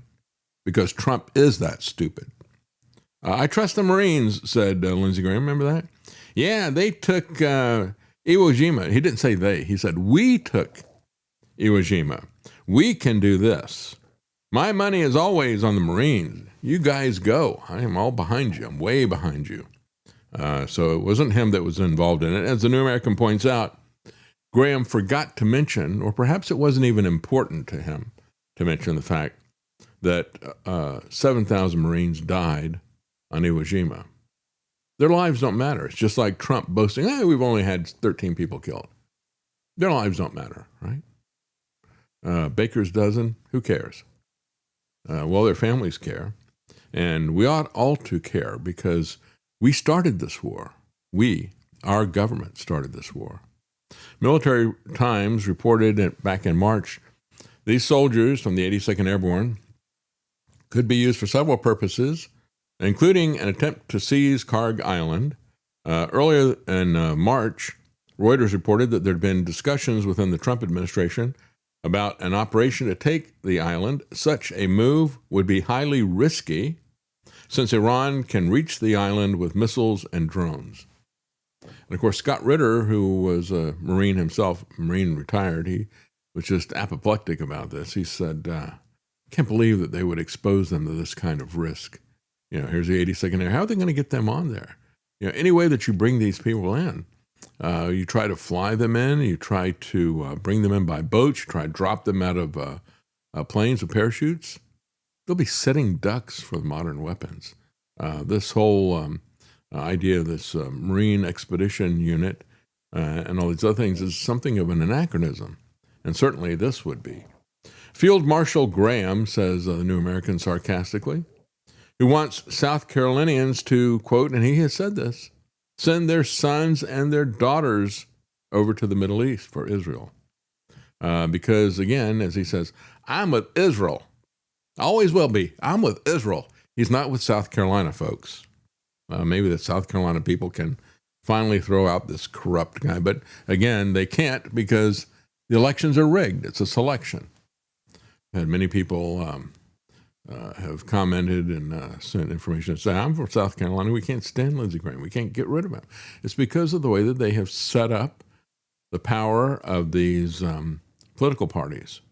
You're not going to have a third party or an independent run for Senate against Lindsey Graham. So your only choice is going to be some crazy gender fluid weirdo. And that just doesn't fly. Although Lindsey Graham is probably some gender fluid weirdo in the closet. There's plenty of suspicions about that. But nevertheless, they're more open about their gender fluid weirdoness than Lindsey Graham is. Ken Klickenstein's report suggests that the Trump regime was or is seriously considering an attack on the island. A military source involved in the war planning tells me that deployment is tied to new U.S.-Israeli joint contingency plans. Yeah, there we go. Well, the thing is, 70% of America is opposed to this war. That's a big problem for Trump and for the Republican Party. The Pentagon kept the move into Israel secret for a good reason. It headed off public debate over a joint U.S.-Israeli operation inside of Iran amid a fever pitch of mainstream reporting on a potential ground invasion. So again, we're not allowed to know. This is the kind of stuff, more so than their pictures of UFOs or whatever. This is the kind of stuff that we need to know. This is the kind of stuff that they will not tell us, right? Constantly doing stuff in secret. We're not going to have a debate. We're not going to follow the Constitution. We're not going to declare war. We're going to have a secret war. I remember during the Vietnam War, it was a big deal when Nixon had a secret bombing campaign, and of course it wasn't secret for too long, of Laos. And it's like, where did you get the authority to do that? To expand the war to yet another country. People don't even blink twice when Trump does it now. So Klippenstein wonders why officials didn't reveal the 82nd deployment to Israel, given that they admitted that the U.S. had deployed F-22 fighters and air defense there. He said the breadth and the depth of U.S.-Israeli military cooperation goes far beyond arms sales and deconfliction, he said. And that's true. You know, when we look at what they're openly talking about now, merging the U.S. military with the Israeli military, I can't even fathom the depth of betrayal done by these Zionist prostitutes in our government. And they have prostituted themselves to a foreign government, taking its money and then taking its orders. And of course, their money is money that was stolen from U.S. taxpayers and given to Israel in the first place. You have people like Huckabee, people like Hegseth, openly talking about this, and Congress is going to pass that. And, you know, they just had we had over the weekend reports from the Pentagon saying that Israel, which always is aggressively spying on the United States, and they said now it has reached all new levels. And so there was a panel and a public discussion in Israel where they poo-pooed that idea. Interestingly enough, on the panel was Jonathan Pollard, the prototypical Israeli spy and traitor. They had him on a panel to tell people, no, we're not really spying on America. This is how clueless and desperate the Zionists in Israel really are. They really don't care. They don't care because they don't have to. As clueless as they are, their believers are even more clueless. That's right. And again, it's the prostitutes in Congress that they have bought. P.J. O'Rourke had a book years ago. It's called it A Parliament of Whores. And he would go after both the Republicans and the Democrats. And he was talking about Congress when he called it a Parliament of Whores. He should have lived to see this day.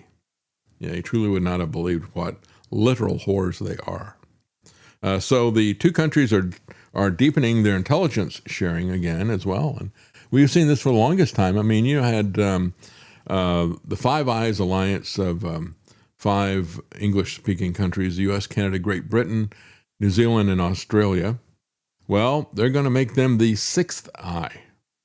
But that's not really anything unusual. If you stop and go back and look at Epstein, right, they were already had their eye on a lot of people to blackmail them. You know, that was the CIA and Mossad working together. Third, he said, naming Israel would expose how much of the U.S. assault on Iran is, in fact, a joint U.S.-Israeli attack, not a Trump-Netanyahu brotherhood, but cooperation at the military-to-military working level, where combined war plans are now a reality. So Charlie Company of the 2nd Battalion is still in Israel, from which no dispatches have emerged in 2 months. They're keeping it very quiet. Trump insists that U.S. is in the final throes of the Iran deal, and yet Israel continues to attack Lebanon, and the death toll there is soaring as they are bombarding it with a massive amount of ordnance. The Israeli military has also targeted towns and villages across southern Lebanon, including areas that were not covered by evacuation warnings. So they would go in and, this is what terrorists typically do, like the IRA or something in Great Britain. They would usually call in and say, hey, we're going to bomb such and such a place, get out of there. But they do that as well, Israel does in some cases, but they didn't. They bombed areas that they had not given an evacuation warning to, and equally important, they are bombing the escape routes of the areas where they gave them an evacuation warning. What does that tell you? So clearly the air raids are expanding. Even after the latest Trump supposedly warnings directed at Netanyahu to not do anything that would sabotage a broader Iran peace agreement. Yeah, if you believe any of that stuff, I'm not going to play it again, but if you believe any of that stuff, this whole thing about, Bibi, you're just so bad, It's really more like the conversation between the two of them anyway, Oh, man, you are bad. You're so bad. You should be in jail. Anyway, agreement will be done in days, said Trump. Well, we'll see about that. I don't believe that. I say nacho. I wish it were true. Asked whether or not it would be a matter of days or weeks, Trump said it would take 2 or 3 days.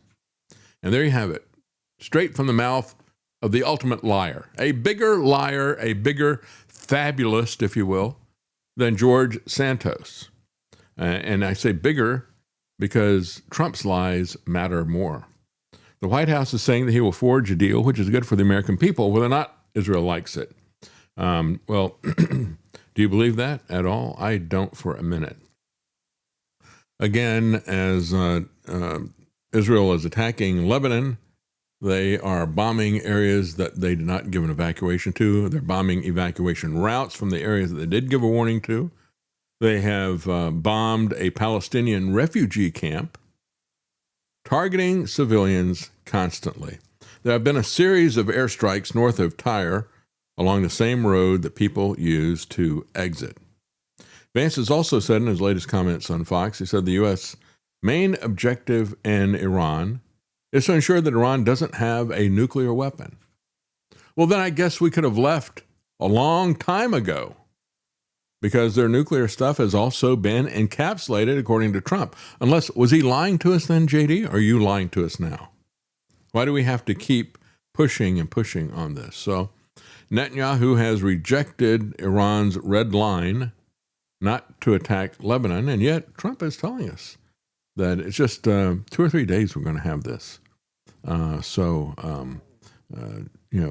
sure that they will do exactly what Donald Trump wants, don't you think? Netanyahu's grand strategy is actually coming apart. This is an op-ed piece from Ann Kiernan. She said, war with Iran was the fulfillment of a 30-year dream for Benjamin Netanyahu. His dream, our nightmare, by the way. On February the 28th, he finally unleashed a full-scale attack on Iran. Better still, from his perspective, the war was a joint operation with the U.S. But his Iran campaign has gone badly wrong. The Iranian regime is still firmly in place and has shown that it can fire missiles at Iran. Hezbollah has shelled northern Israel and is battling Israeli troops in Lebanon. And now Netanyahu's close alliance with Trump is under intense strain. Well, I don't believe that. Iran's missile attacks last night were a response to Israeli strikes on southern Beirut. So now Israel has responded to that by bombing Iran. This is why there will never be peace in the Middle East. It's always the Hatfields and the McCoys. They always are responding to the previous attack, and it just keeps going on and on. Trump said, I call the shots. Yeah, right, we'll see. He said, Netanyahu doesn't call the shots. He thinks he protests too loudly, and he does nothing about it. Netanyahu now faces a very difficult choice. Does he call off the strikes against Iran and Hezbollah? If he does, he risks looking weak in the eyes of both the Iranian regime and the Israeli public.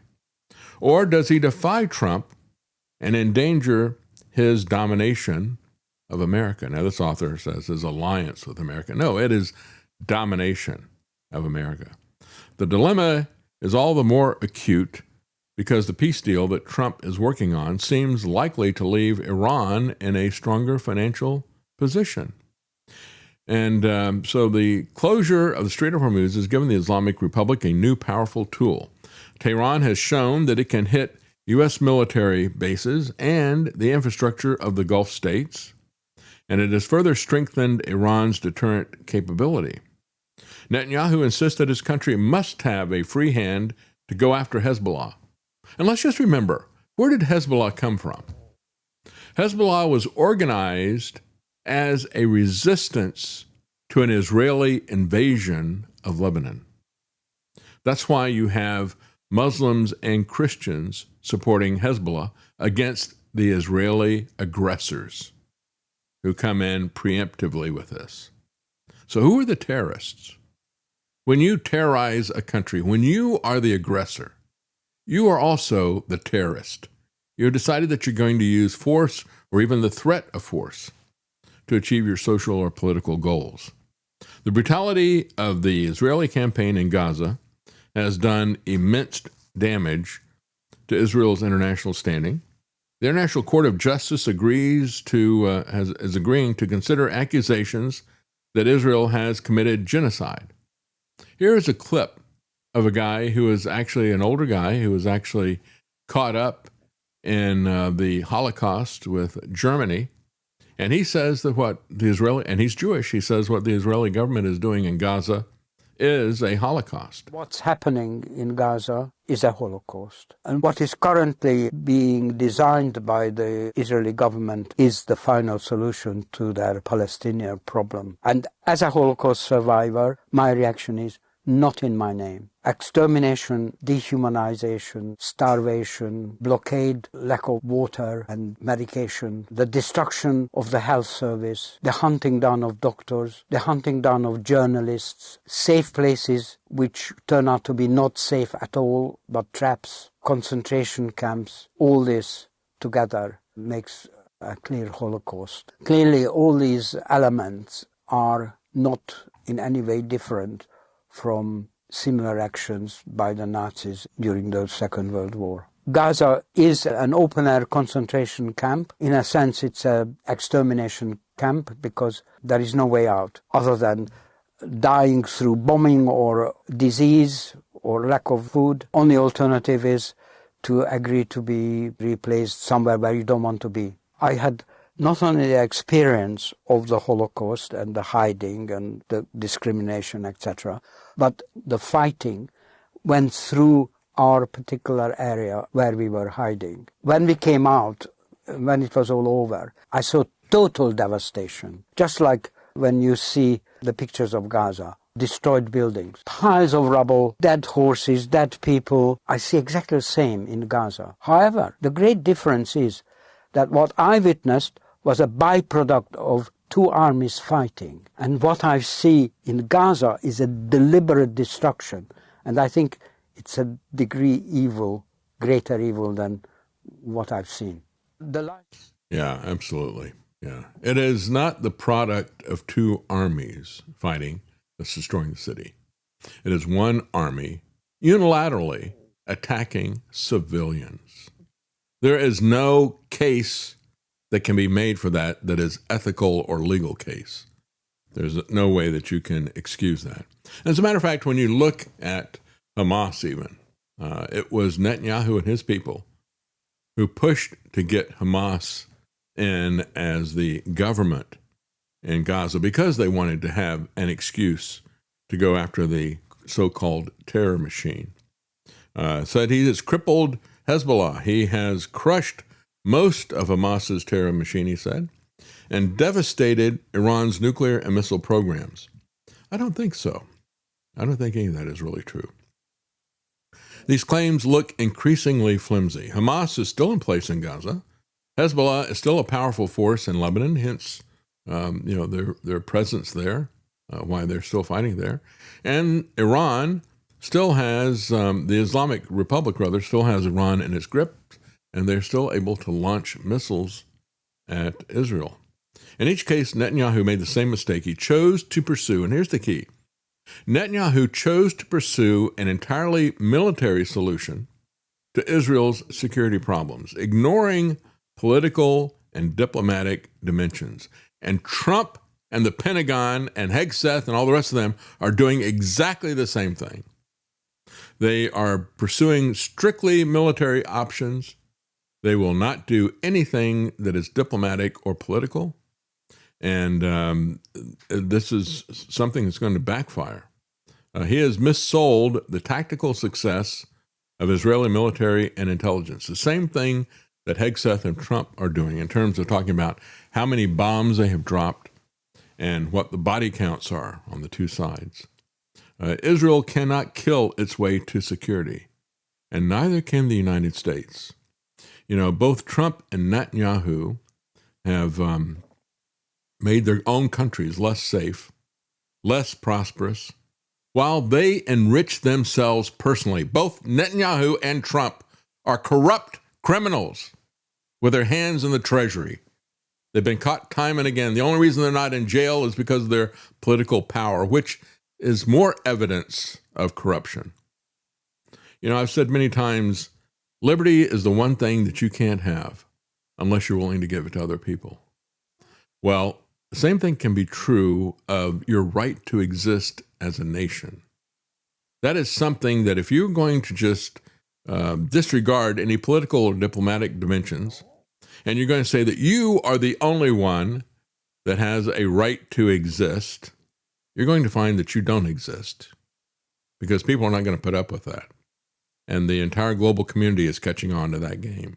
Just in the same way that if you decide that other people don't have the right to speak because you don't like what they're saying, and so you're going to attack free speech, well, guess what? That comes around eventually to attacking your free speech. And again, we see the same tactic from Israel. They don't like what people are saying about what they are doing in terms of pursuing strictly a military solution, quote unquote, to this stuff. A final solution, a genocide, a Holocaust, said the Jewish guy who went through that. They don't like that. And so if you say something to criticize that, they want to shut down your free speech. They don't think that we should have liberty. And they don't think other countries have a right to exist.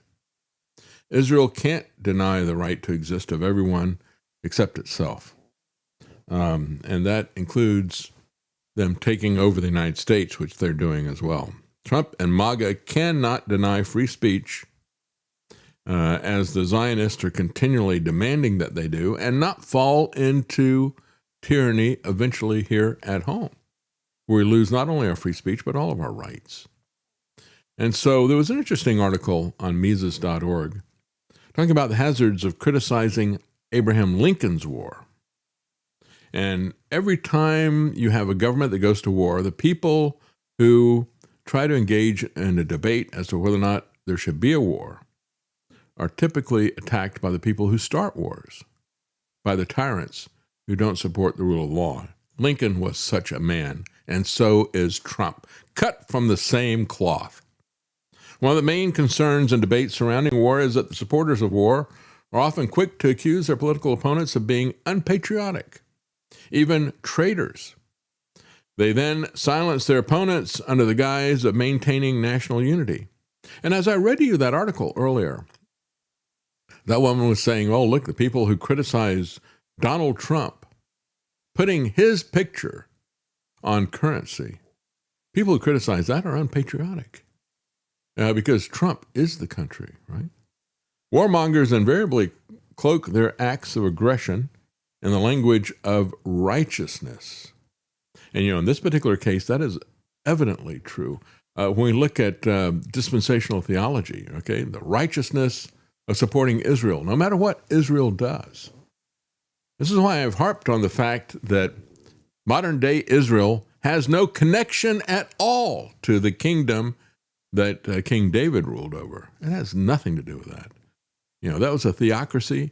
This is a secular government that denies God, even though they'll use the language of Amalek to anathematize and to target people for extermination, that's about the only connection they have. They take they're very selective as to what they take out of the Old Testament. And so there is a righteousness that is there. Again, we are told by the Zionists, both Christian Zionists and Jewish Zionists, that this is a religious crusade for a master race. And if we oppose that, we are opposing God, because Israel is God, right? Opposing war is seen as thwarting efforts to promote global peace as well. Except now, in this particular war, it is you are opposing God himself if you don't buy into this theology and this political tactic of Zionism. They'll tell you that war is peace.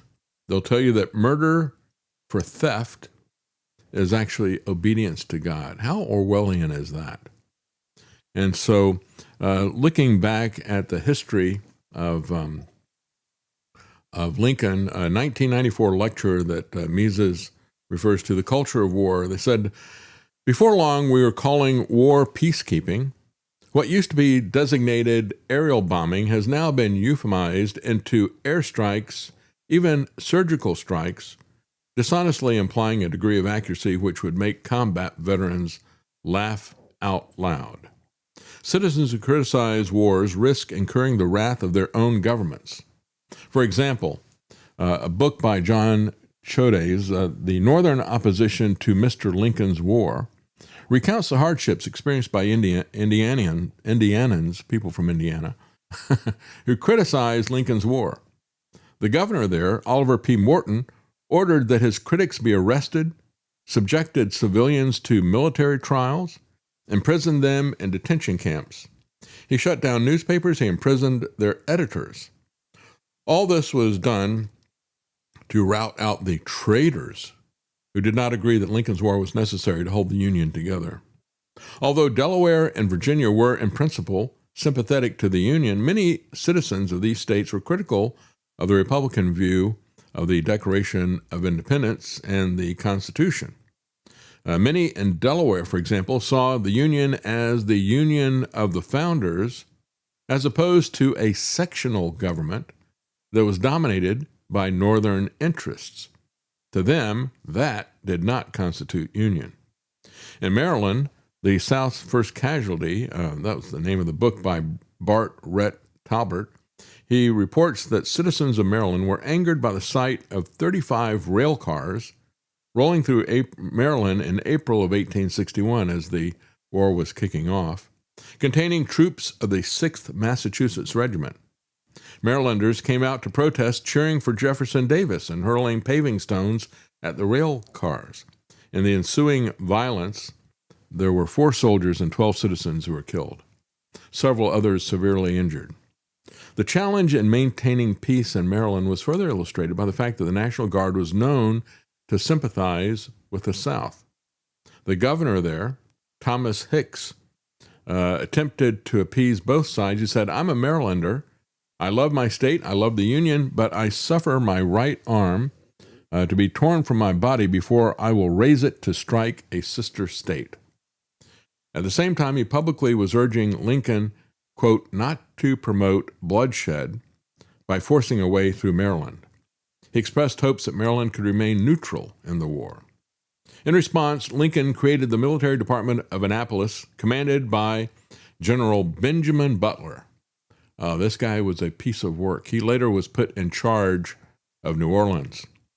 They gave him the name Butler the Beast because he put out an order saying that any woman who disrespected the Union soldiers would be considered to be a prostitute and could be treated accordingly. In other words, putting out an order to rape any woman if they disrespected these people. And he famously was confiscating and stealing assets. He stole $800,000 from the Dutch consulate in silver. And so the people there gave him a second nickname. They called him Spoons Butler because he stole so much silver from people. And think about how much $800,000 was in 1860. I mean, I don't even think they've got an inflation calculator for that online. But that's the kind of guy that he was. And so Lincoln put him in charge there in Baltimore. And what he did was he suspended the writ of habeas corpus, of course. By the end of April, Maryland was under federal control. Hicks threw his hat in with the federal authorities, disarmed the state militia with orders to send all of their arms to the federal garrison. The Maryland legislature adjourned on May 14th. That night, Ross Winans, the delegate from Baltimore, was arrested without warrant by federal troops under General Butler's command. He was accused of treason because he harbored Southern sympathies. He was locked up in Fort McHenry. John Merriman of Baltimore also suffered the same fate. He was accused of voicing secessionist views. And so Winans later recanted and signed an oath of loyalty. However, there was a showdown with Merriman, and he appealed to the U.S. Supreme Court. When the federal authorities refused to obey habeas corpus writ that was written by the Chief Justice of the Supreme Court, Taney, for his release, Taney himself feared that he might not be safe from imprisonment. This is the kind of tyranny we saw from Lincoln, and of course this article doesn't go into it, but there were also other officials in other states that where habeas corpus was suspended and people were arrested and imprisoned simply for criticizing Abraham Lincoln. Some officials fled to Canada. I mean, Lincoln was an amazing tyrant. As a matter of fact, to keep Maryland from seceding, they arrested 1/3 of the legislature, along with the editors of several newspapers. Before the legislature could meet, the Army authorities moved. They arrested members and employees of the legislature across the state between the 13th and 17th of September. Squads of troops seized about 30 of them in Baltimore and Frederick alone, while imprisoning Mayor Brown, Frank Key Howard, the editor of the Baltimore Exchange, Thomas W. Hall, the editor of the South, Elihu Riley, editor of the Annapolis Republican, and Henry May, a Maryland representative in the U.S. Congress. It's important to note that the dispute in this case was primarily constitutional. This is not about trying to preserve slavery, as I've pointed out before.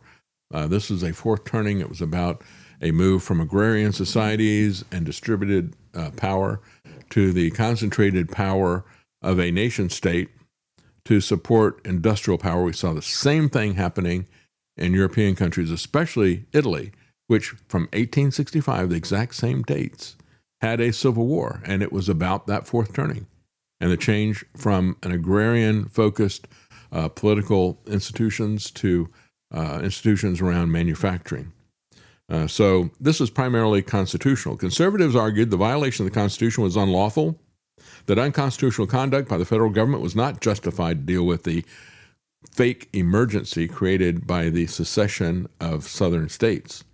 Radicals saw the Constitution as an unsatisfactory compromise at best and deemed it necessary to reinterpret its meaning. This is what Trump does all of the time. This is what the Speaker of the House, Mike Johnson, does. He says, we can't be bothered with search warrants. Can you imagine? It would take us forever to get search warrants to go after all the people we want to arrest. The radical view that despotism is justified for a good cause was actually considered by John Stuart Mill to be compatible with liberalism. In his essay, Consideration on Representative Government, he said, despotism may be justified so long as it is for a time that is strictly limited and for a temporary purpose. In other words, the end justifies the means. Today we have the people like Curtis Yarvin, the philosopher and enabler for Trump and the technocrats. Curtis Yarvin has talked about his dark enlightenment. You know, he's supposedly a libertarian. He talks about libertarian ideas, but he says, we're not ever going to get there through democracy. We have to have a tyrant to impose liberty. Think about that. He says that without any sense of absurdity. And that is really where we are right now. These people want to set up a techno-feudalism. And when you look at what he talks about, He cynically criticizes the Christian foundation of our country. He thinks that's weak. As a matter of fact, he calls those institutions the cathedral. He is as critical of the Christian foundations of respecting the right of humans created in the image of God. He is as contemptible of that as Pete Buttigieg and his Marxist mentors are of the Puritans. Well, that's all the time we have for today. Thank you for joining us. Have a good day.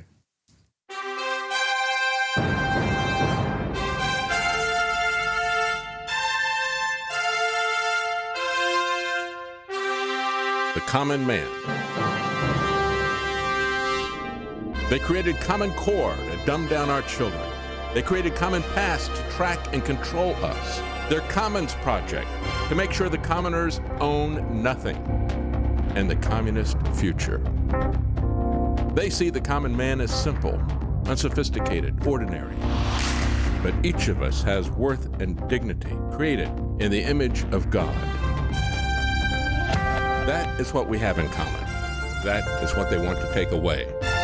Their most powerful weapons are isolation, deception, intimidation.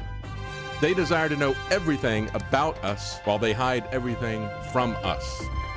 It's time to turn that around and expose what they want to hide. Please share the information and links you'll find at thedavidknightshow.com. Thank you for listening. Thank you for sharing.